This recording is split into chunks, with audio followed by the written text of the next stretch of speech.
Assalamualaikum warahmatullahi wabarakatuh.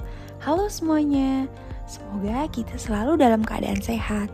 Pada video kali ini, saya akan membahas salah satu masalah kesehatan yang cukup sering dijumpai dalam praktik keperawatan, yaitu anemia.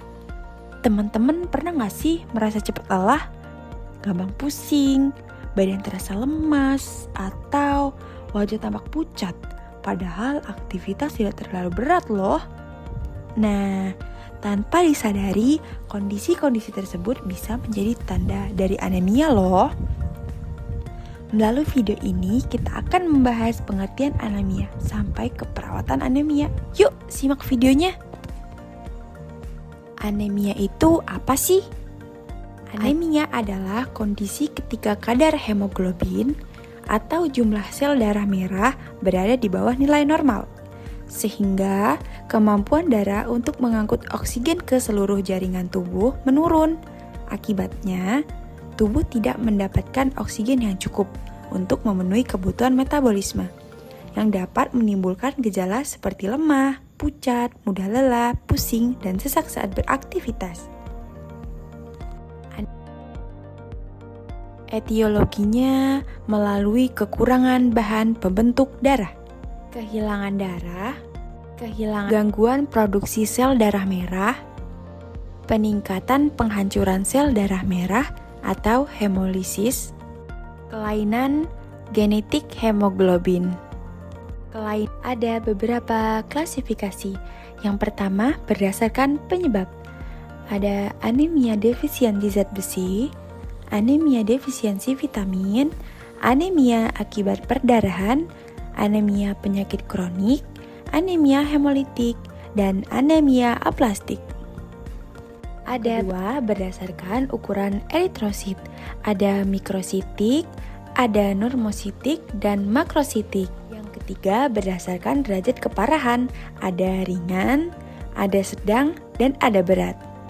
Manifestasi klinik ada lemas, pusing, pucat, napas, berdebar, dan konsentrasi menurun.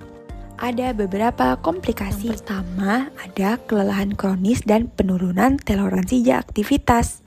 Yang kedua, ada takikardi dan peningkatan beban kerja jantung. Yang ketiga, kardiomegali dan gagal jantung, terutama anemia berat atau kronis. Yang keempat, ada hipoksia jaringan. Yang kelima, penurunan daya tahan tubuh sehingga mudah terjadi infeksi. Yang keenam, gangguan konsentrasi dan fungsi kognitif. Yang ketujuh, sinkop atau pingsan. Dan yang terakhir, ada shock pada kondisi anemia berat. Ada beberapa pencegahan. Yang pertama, konsumsi makanan kaya zat besi. Yang kedua, cukup asam folat dan vitamin B12. Yang ketiga, konsumsi vitamin C. Keempat, suplementasi zat besi bila perlu. Yang kelima, cegah dan atasi perdarahan. Yang keenam, obati cacaran. Dan yang terakhir, periksa HB secara berkala. Ada beberapa penata laksanaan. Yang pertama yaitu identifikasi dan penanganan penyebab anemia. Yang kedua, pemberian suplementasi zat besi, asam folat, atau vitamin B12. Yang ketiga, transfusi darah pada anemia berat. Yang keempat, perbaikan pada pola makan bergizi dan seimbang. Yang kelima, pengobatan penyakit penyerta. Dan yang terakhir, pemantauan kadar hemoglobin secara berkala. Perawatan. Yang pertama ada monitoring tanda vital, kadar HB atau HT, dan tanda hipoksia. Yang kedua, manajemen oksigen bila sesak.